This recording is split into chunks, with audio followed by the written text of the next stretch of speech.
గ్రేటర్లో రోజు రోజుకు ట్రాఫిక్ సమస్య తీవ్రమవుతోంది. ఏడాదికేడాది రోడ్ల మీదకు వచ్చే వాహనాల సంఖ్య పెరగడంతో జనానికి తిప్పలు తప్పడం లేదు. పబ్లిక్ ట్రాన్స్పోర్ట్ అందుబాటులో ఉన్నా ప్రజలు వ్యక్తిగత వాహనాలపైనే ట్రావెల్ చేస్తున్నారు. దీంతో సిటీలో జంక్షన్లన్నీ వాహనాలతో రద్దీగా మారుతున్నాయి. జనాలు పబ్లిక్ ట్రాన్స్పోర్ట్ను వాడితేనే ట్రాఫిక్ ఫ్రీ సిటీగా మారుతుందంటున్నారు అధికారులు.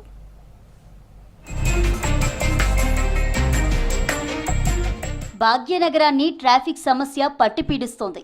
10 నిమిషాల్లో వెళ్లే దూరానికి గంటల టైం ప్రయాణించాల్సిన పరిస్థితులున్నాయి. ఏడాదిలో సిటీలో వాహనాల సంఖ్య 90 లక్షలకు చేరడంతోనే దేశంలోనే అత్యధిక వాహన డెన్సిటీ కలిగిన నగరంగా నిలిచింది హైదరాబాద్. సిటీలో ట్రాఫిక్ సమస్య కంట్రోల్ చేసేందుకు ట్రాఫిక్ పోలీసులు నిరంతరం కసరత్తు చేస్తూనే ఉన్నారు. వాహనదారులు, ఎన్జీఓల భాగస్వామ్యంతో చర్యలు తీసుకుంటున్నా అనుకున్నంత ఫలితాలు మాత్రం రావడం లేదు. ఇవాల్టి నుంచి 2 రోజుల పాటు హైదరాబాద్ సిటీ సెక్యూరిటీ కౌన్సిల్ ఆధ్వర్యంలో తొలిసారిగా ట్రాఫిక్ సమ్మిట్ నిర్వహిస్తున్నారు. CP CV Anand, law and order additional CP Vikram Singh గీమాన్, traffic joint CP Joel Davis పాల్గొని సిటీలో ట్రాఫిక్ సమస్య నివారణకు ఏం చేయాలనే దానిపై డిస్కస్ చేస్తున్నారు. 6 ఏళ్లలో నగర రోడ్లపై వాహనాల సంఖ్య 40% పెరిగింది. 2019లో కిలోమీటర్కు 6,500 వాహనాలుండగా ఈ ఏడాది నాటికి 9,500 నుంచి 10,000కు చేరువైంది. రోజుకు 1,500 నుంచి 2,000 కొత్త వాహనాలు రిజిస్టర్ అవుతున్నాయి. సిటీలోని మొత్తం వాహనాల్లో 63 లక్షల 2 వీలర్లున్నాయి. 16 లక్షల కార్లు రోడ్ల మీద తిరుగుతున్నాయి. కిలోమీటర్కు 8,000 2 వీలర్లు, 2,000 కార్లు రోడ్ల మీద ఉంటున్నాయని అంచనా. సిటీలో RTC, metro, MMTS, public transport సౌకర్యాలున్న వినియోగం తక్కువగా ఉంది. 2011లో ఎంఎంటీఎస్ రోజుకు 3.5 లక్షల ట్రిప్పులు నమోదు కాగా 2024 నాటికి ఇది 30,000కు పడిపోయింది. వీరంతా మెట్రో, ఆర్టీసీ బస్సులతో పాటు ప్రైవేట్ వెహికల్స్ వైపు మళ్లారు. ప్రైవేటు కార్లతో రోజువారీ ట్రిప్స్ 4 లక్షల నుంచి 4 రెట్లు పెరగడమే దీనికి ఉదాహరణ.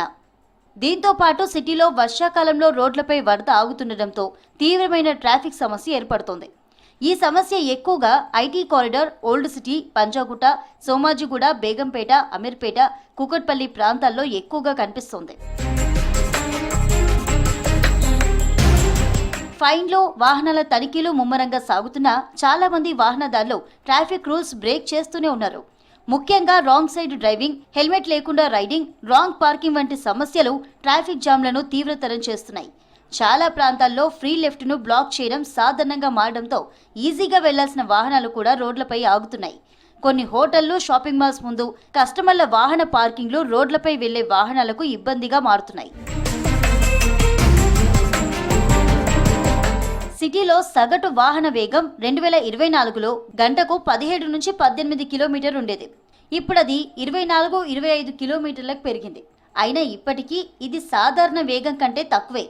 పీక్ అవర్లలో పంజాగుట్ట, బేగంపేట, మియాపూర్ వంటి ప్రాంతాల్లో తీవ్రమైన ట్రాఫిక్ జామ్ అవుతూ గంటకు కిలోమీటర్ వేగాన్ని ఇంకా తగ్గిస్తోంది.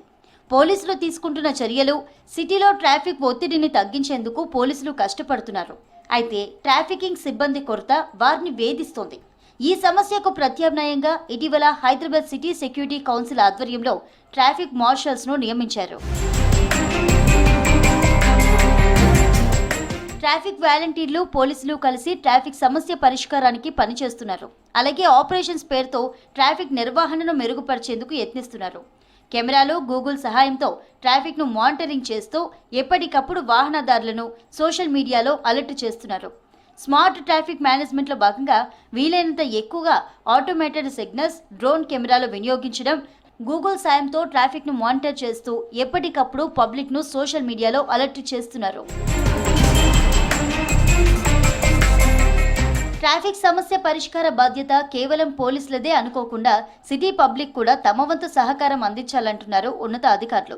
ట్రాఫిక్ సిగ్నల్స్ ఫాలో కావడం, నో పార్కింగ్ ప్లేసుల్లో పార్కింగ్ చేయకపోవడం, రాంగ్ రూట్లో డ్రైవ్ చేయకపోవడం ట్రాఫిక్ జామ్స్ను తగ్గిస్తాయని సూచిస్తున్నారు.